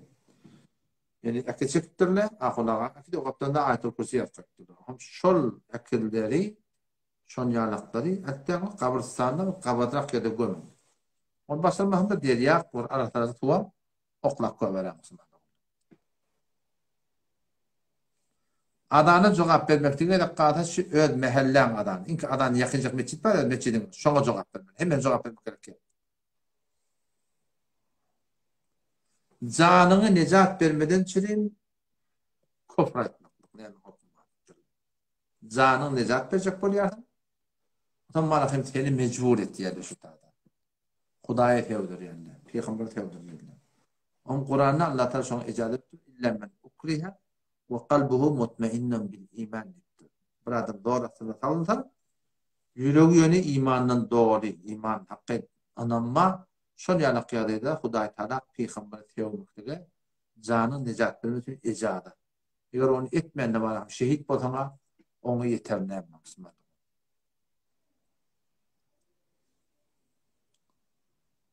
Hayta bir işleri ki şonna el-kulu bavata. Peygamber mübarek de kullu muskirin haramun. Hayta bir mehet diýende şol haram. Fark etmeýär. Oňa da viski da hernäme da kysman. Şimdi el-kulu da şo tordan ýagdy geldi. Ol haram. Çe sen şol mehet bolýa bolma. Fark etmeýär. El-kulu bilen hukm şo. Qiyşarp iyi biçmekde soratdy. Peygamber Hudaýyň mübarek sözi bar. Eğer alfazı hadis yadımızsa iyemde bende yalak iyenliktir Peygamber. İçemde de bende yalak içenliktir. Bu da Peygamber yekediyle oturmuş şeyler. İkediyle oturmakla icada var. Türkmenli beyler oturuyor ama onu da var. O da var. Yok da günah kasıt yok. O zaman aslında yekediyle oturmakla. O bulmadı ikediyle oturmakla. Aslında ikiliyen sünnet var. Ama o yapılan iyi biçmektir. Ola Müslüman doğan Peygamber Allah'ın sünnetidir. Kullen bir bendegiye layık liyakatlı adamlar var. Doğrudak diye bir sünnetin Peygamber sünnet boyunca sünnete ters tartdı. Ha men hakymda klip parçettirler diye de. Din burasını jogam koydum axı. Bir içjansın tıyqılığı bir. Bu fakirla zat tapanakta bilýär. Otan bir wagt bolýar şey benderde bir ýaş oğlan bar. Şoňkyny goýýarlar. O bir wagtda bar ol ini musabahun yolma men burdak diýdim. O öwün ardy ketip onu goýýarlar. O Hudaýdan gaşyň kapdan bar axy bir ýok-ýoklarda getip goýýar. Ki bu musulmanyň şernidir. Musulman maskhara etmek Kur'an'da yoktur. Kafir musulman maskhara etmek bar. Onun adam ki men musulman başga musulman. Be her näki ene bolsun. Ata her maskhara etdiýär. O adam kafirlaň ahlagyna muttala bolar. Evet hakkında biraz fikrettim.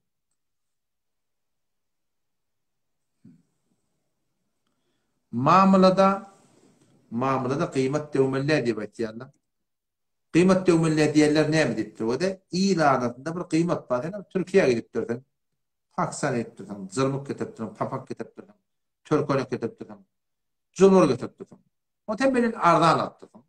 Bu tak gelip milletin arına yürüyüp durdun kıymet var. Şon dövmekler hakkın yok. Olayın keten 5 barabar kıymet sen çekýän. 7 barabar boldy. Fark etmeýär. Şu ýylyň arna ýörekden kıymet tawara bermek. Şondan adam bermek bar hakym ýok. Ene hakda bir goýan galdyrmana ki adamlar getirmeni ijazet bermek. Hawa. Namehremi gözlemeklik çok haram diýipdir. Şeriat haram diýipdir. O ne yaparım qyýd almaly diýip. Dikkat edin o bir qeydi görmeklik, söýmeklik. Muhakkana ola eneň ma, ayallygynyň ma. Şoňa men gelecegiňden habar geler. Taş çöwrenden falan ýerde bir gowgy bar diýip. Biraber bu. Eger bir geçip bar habar ýerde görseň daşyndan bir dap. O zaman sen de almakçy bolsaň, şeriat boýunça sen barmady, bir haýata barýan. Sen gafdan gelýän, bu da bu gafdan çykýar, hakka çytady biýeňi çyndan görmekde şo torutyny ejada bar. O ahlagyndan edebinden terbiyetinden nänen ayallygynyň şolaňdan habar almak bolar.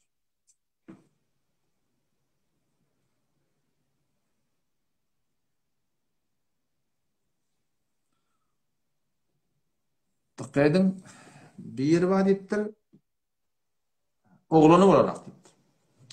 Denansi adam haýrly gelin alpda miras etýän hawa hiç bir şek ýok. Taqaýdyn o da eger Denana adam tayılıptır. Oğlun bağ olsa 8'den 1 yetiyor. Oğlun yok mu da mi? 4'ten 1 yetiyor şöyle. Kalırlar nedenlik olur, dedenlik olur. Olay olur. 4'ten 1 şans vermedi. Novruz'a yakınlaşman kardeş. Firuz diyeyim, merdut diyeyim, hissettiğim. Mesnui deyişim olsa, bir yerden becerilen deyişim olsa, ağzını çaykamaklıkta deyişini çıkarmakın gereği yok. Gereği yok.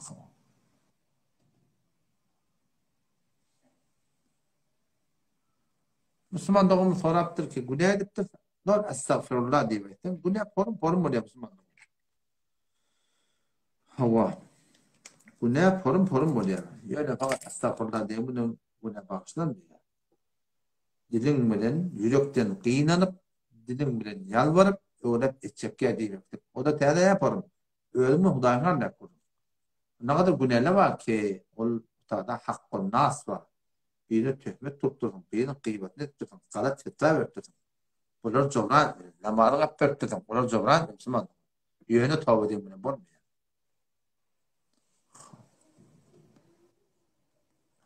Tebrik sal doğru dedi ve ettik. Hızır Aleyhisselam deyişinde görmektik, inşallah hayırı salaha sebep inşallah. Bir alamet şama. Tohin etmektik tarafını, onu kam. Günah karşılık da Kur'an'la Allah Tebarek ve Teala imanlı denalılara töhmet kurmaklık değildir. İnnellezî yermûnel muhsanâtil gâfilâtil mu'minât. Olur ki imanlı, gafil, büyügüne denalılara töhmet kuruyarlar. Lu'inu fid dünya vel ahiret. Allah Teala pak kelamı ne diyor? Lu'inu fid dünya vel ahiret. Şöyle dünyada ahirette lanet edilir diyor. Lanet edilir diyor. Fark etmiyor. Bu tarzda ayet denanan hakkında. Erkek adamı töhmet kur. Müslüman doğullum, ona töhmet kursa, bir Huday Teala'nın lanetini başa getirecekler. O zaman şu tarzda bırakmadan katı iki ulemi çekmek gerekiyor. Allah Teala'nın laneti deyip, bir da var da Kur'an'ın lanet dikettir. Peygamberimiz lanet diktir. Şu Allah Teala'nın Peygamberimiz hayatı bir laneti diyenler. Lanet diyenler bir de bolsa, şunun tövbe etmeyen, ahir demi bardak, imanı içine şek etmez. İmanı içine şek etmez. Töhmet turup lanet yeren olsun. Hem işi şuna mesela rebaiyem olsun, reşvet aram olsun. Hemen lanet bulunan adamla var, denanına var. Eğer şu lanetle bola ölüm başımda giden Müslümandan imanı gitmez. Bu mufad yargılan o vakaylık var. İcazet vermeyin o kaptı Müslümandan bağışlar. Taliban bir medeninde boluyor. Hava durmuşa çıkacak o tamam. Qeyd alacak qeydini hepin aydım. Men şeraitim şey niqab kurmanı idat etmeli.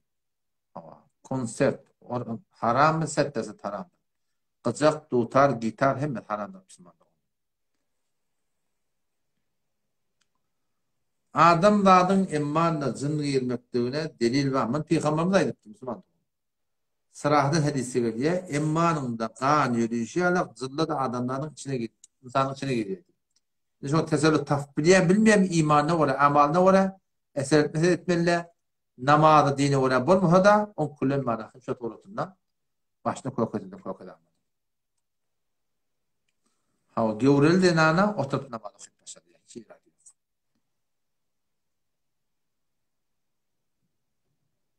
O şey demiyor. Allah hayretsin. Vahid Türkmen tabattırmıyor. Subhanallah. Allah bilen kasım ben haberim yok yani. Allah hayretsin. Subhanallah. Takkal sıkmayan motor şu çıkanlar radi olun. 4-5 tane radi olun. Eğer oğlun ölüptür, milleti çağırmaya garip basana veriyor. Ayal narda diyor. Narda botu bolukta. O nardanın koydum. Allah tam rıza etsin.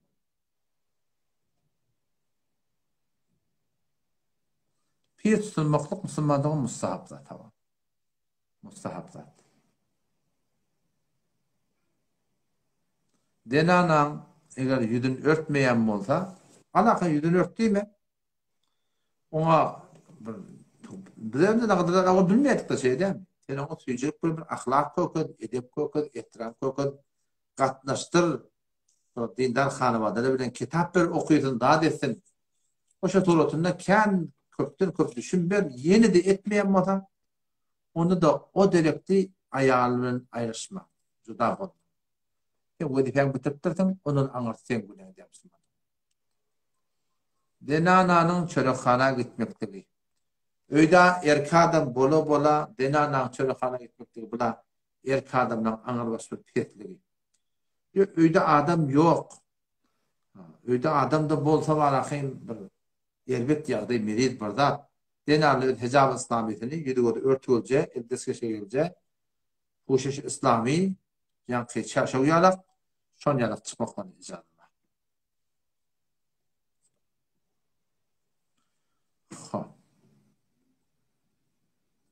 Şımarı temas her postun aşağında 2 tane şımarı bağdır. Güven götürmektik bolman. Mozaydi motorun hakkında olamanın tefavütüreyba bütün ustadın fetvası ki doğru de. Namazı eğit vacip Müslüman. Duayı kunut Allah'ın neseni ki yadına çıkan mıda hava. Onu seyirsev etmeli.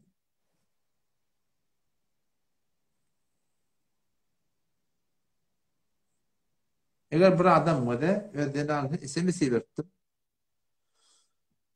SMS'te sen talak deyip iversen o tam iyi verenini ödün boyun alsan ki ben iyi verdim şayet doğatı verim bunu belli yamalı.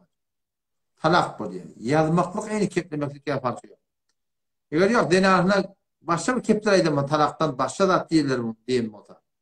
O şunun niyeti talak olmasa talak olmuyor. Niyeti talak olmasa talak oluyor.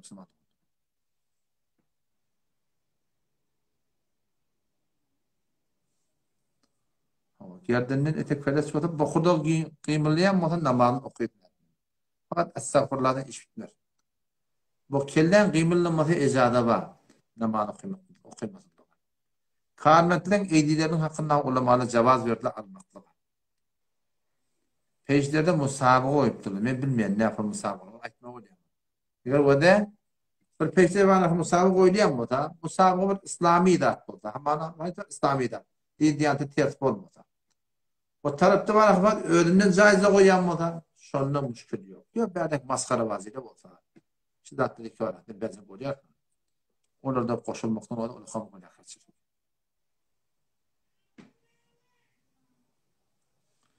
Hecamet. Ehdai hun. Gan vermeklik hecamet hitap olmuyor. Çon gan vermeklik damarın ganlar ya. Hecamet diyenler ol kurun arasında hafagan yetiyor. Kellen ağrıyor. Kellen nefenden almadı.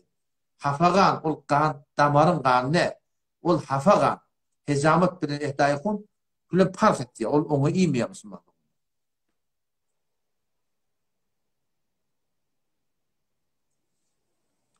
Teriyeni terk ediptir. Teriyeni bırakıptır. Hem dava derman şekilli. Onu ispat edin inşallah Teala ki yavaş onunla ayrışar yani. Metadondur şuna menzaat ama ispat ediverin ta inşallah Teala ayrışar.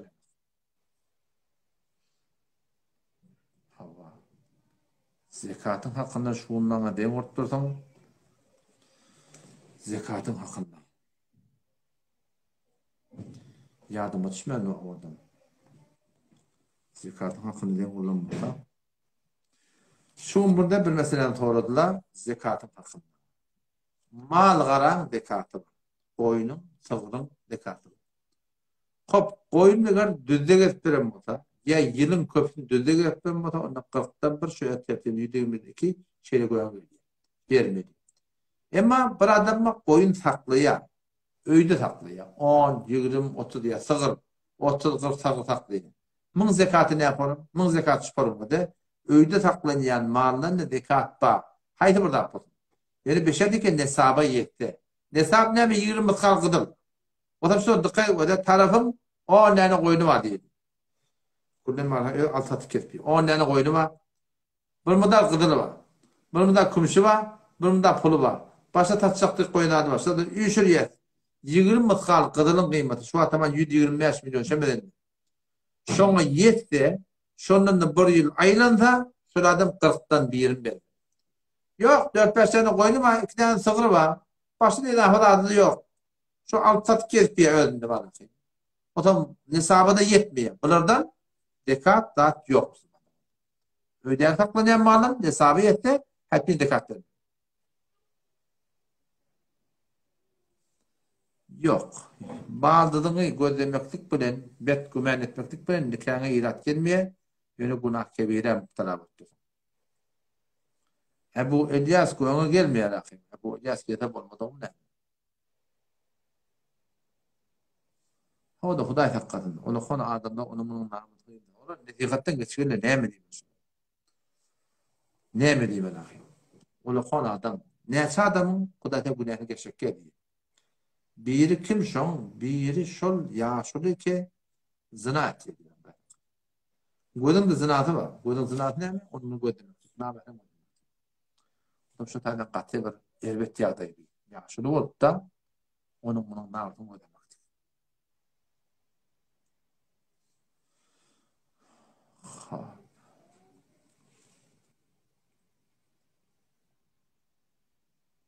Taravih namazı hava her rekatta, her 2 rekatta da bir sure okuyacağım diye irade yok. Goyanı getirmek için emirden bolmuyor. Ecazı vermedim, kullan bilmedim. Burada da oldu mu? Periye deryayı bağımı, vallahi alem, ben bilemem. Sonradan evlek gelmem, gözüme döneyim, başıma döneyim. Gözüme döneyim. Yalanlarım oluyor mu? Diğer bir kayıp familya aşından getirecek. Yok musun? Nova var. Nova var. Tende aratıp da onu kullen getirmeyen o şu. Ecazı verin akıda. Nerede ben vurayım? Ecazı verin. Yadqaytu you have no request dittir. Başarmayan götürmekte dittir. Vallahi alem. Neyimizin süri? Buradatta. Kadar netiye vermekten hakkında ol gurun verdik. Bu da narap boptu dol. Meni göğe getirdi. Kapısıma da oğlum. O surutunu göğe getirip bulmanın mulkun keyfi de kaçtım. Anda da kabul ettim. Başa da gözüme dertleme, dertleme. Seyfiye doğulamın hakkında bir kitap tercüme oldu. Ama seyfiyet ve birliviyet der mukabele hanefiyet. Tercüme oldu. Elhamdülillah Farsi dilde. Otup şunu Hanefi mezhep boyunca şunu inşallah da okuyordum. Ne açığı için inşallah mezhep Hoş şu tavsiye edip dostlar et alternatifte PDF'in ihtiyarında koyuyoruz. Her gün sabah çıktı bu da şomada ecaz inşallah. Başta olun. Bunu bozar ettim alternatifte inşallah taşım. Muhtemelen hesap inşallah gelir. Selam.